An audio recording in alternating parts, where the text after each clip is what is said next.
Hey, I'm Nick DiMatteo, and welcome to episode number 49 of Music is Not a Genre. Each week I take a release from my collection, I discuss it, I give you my take on it, I throw in some other interesting info, related and unrelated, and I connect it to my music, other music in the world, and other things in the world. Please take a moment to subscribe above and click that bell so that you'll be notified when new videos are coming, which is just about every single week. If you think you know somebody who loves music as much as I do or as you do, then please share this channel or this video. If you're super obsessed and want more, just more music talk and special edition exclusive podcasts, interviews, and performances, please, at the top right, click on my Patreon link, my Patreon page there. It's got a whole bunch of extras, and I would love it if you would consider supporting me there. Thank you. Before we get into this week's topic with the smiling face, I wanted to mention something. There's something in the works right now, which is that all of these video podcasts are being transmuted into audio only, and will soon be available on the various podcast streaming services. I don't have a lot of the details yet. I'm just kind of updating you on that so that you can be on the lookout for it. And when they are all available via audio only, I will let you know, and I'll make sure there's a link there for that. So stay tuned for that. It should happen in very soon, actually, gradually, but it'll start very soon, within the next week or two here at the beginning of 2021. Hope everyone is having a good start to the year. So this week's topic, well, you know, those of you watching can see this smiling face. Those of you listening, I will clue you in, is about not so hidden talents. Oh, the things you don't know. There are a lot of people in the world who have multiple talents. That's not a surprise, a revelation. It's not a rare thing, frankly. If someone has the ability to learn something and do something well, chances are that that ability to learn can transfer to other things. The creative mind in particular, you'll find many people in creative pursuits who are multi-talented. And I think that's because the creative mind works in a way where it absorbs and interprets and has a certain output that's different from other people in the world. It finds connections to things that other people can't see. It finds inspiration in things that other people may think of as unrelated or not inspirational at all. And so if a mind works that way, it tends to work that way in more than one field, in more than one medium. Musicians who are also actors, who are also writers, who are also singers, who, et cetera, et cetera, et cetera. And again, like I said, that's not a rare thing. You can probably name a dozen people off the top of your head who have at least, two talents that they're famous for. And the thing here is, and what I think is rarer, is there are so many people out there in the creative world in particular, everywhere, but we're talking about creative stuff here, who are multi-talented in ways that we are just completely unaware of. That we may know them as being famous for one or two things, maybe even three things, but those people, chances are, many of them, have talents in many more areas, both creative and non-creative. I have some examples here. This one's kind of a gimme. Jamie Foxx, he's a singer, he's an actor, he's a comedian. You might not also know that he is a songwriter. He doesn't just sing the songs, he writes the songs. A la Barry Manilow, who did not write that song, but that's a different podcast. And he is also an accomplished pianist. I believe he studied classical piano, and so he's, which is something I just recently learned. Tom Hanks, everybody loves him. He's an actor. He's a producer. He's produced things for HBO. He's produced movies, etc., etc. He is also a writer. He's written fiction. He is an app designer. He designed an app that has to do with typewriter fonts, because he's a huge typewriter collector. Reese Witherspoon, actor, producer. She's a singer, which you've probably also know. She's also a writer of nonfiction. She design things, interior design, stuff like that. Lupita Nyong'o is an acclaimed actor. She's also a writer. wrote a book, and a TV producer. And the thing is, not this list is paltry. It's short compared to the thousands and thousands of people that I could have put on here.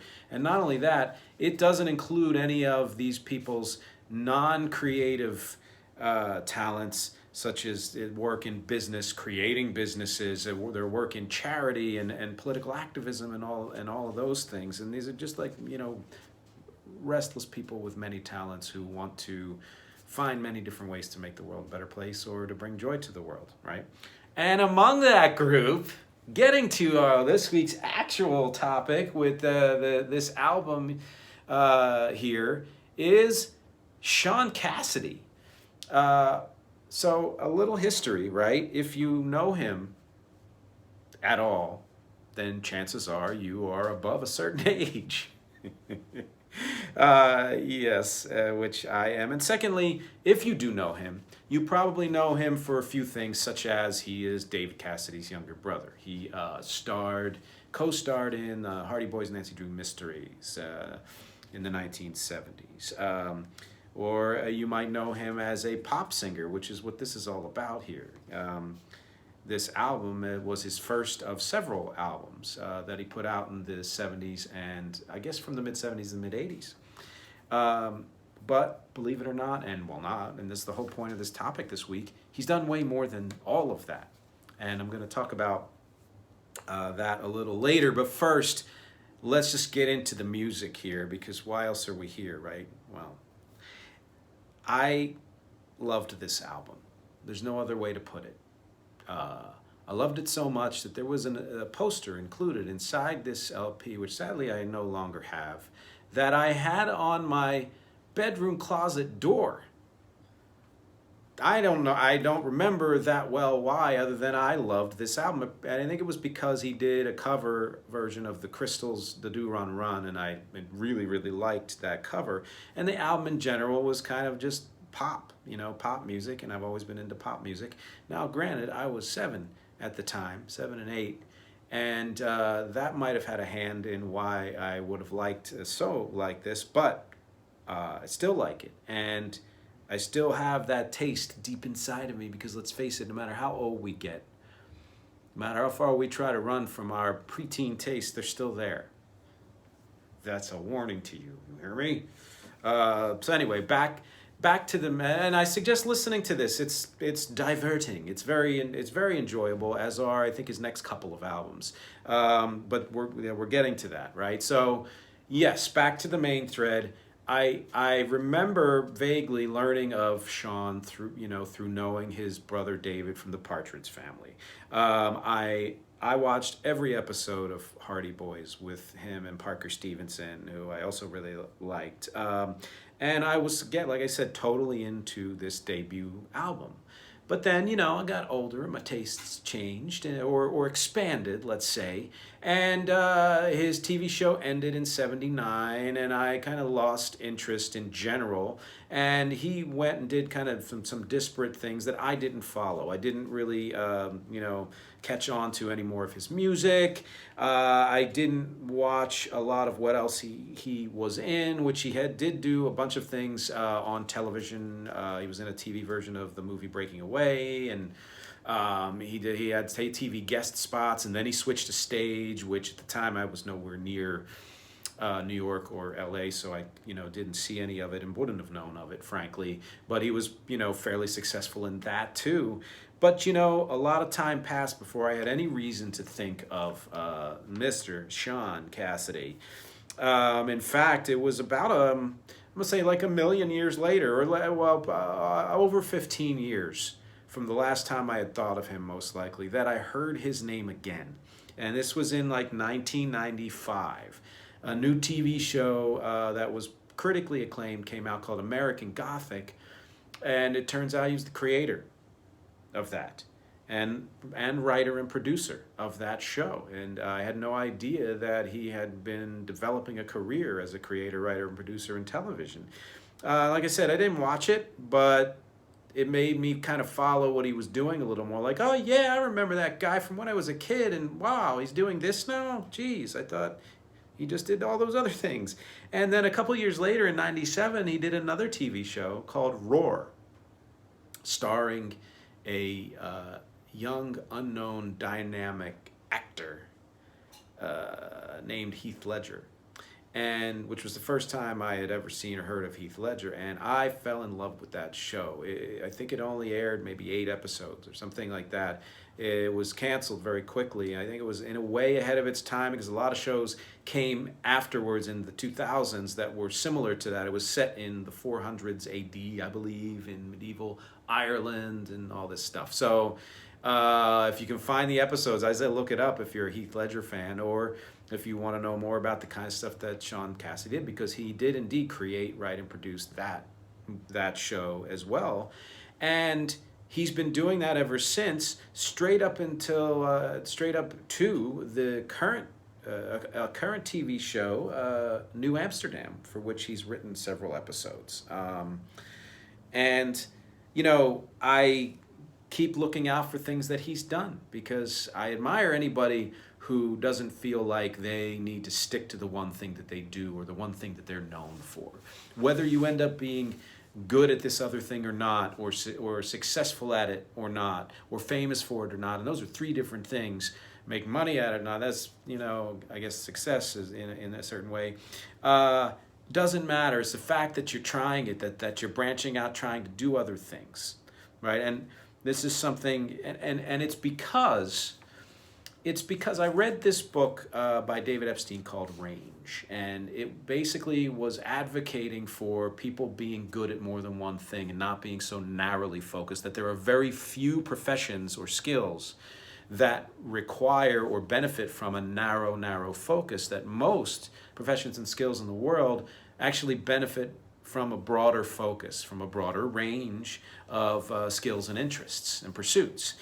And so anybody who in the world who does that, and especially in the creative field, I very, very much admire and follow. And you can talk about people like Donald Glover, who's also Childish Gambino, and you know, again, there's just so many people.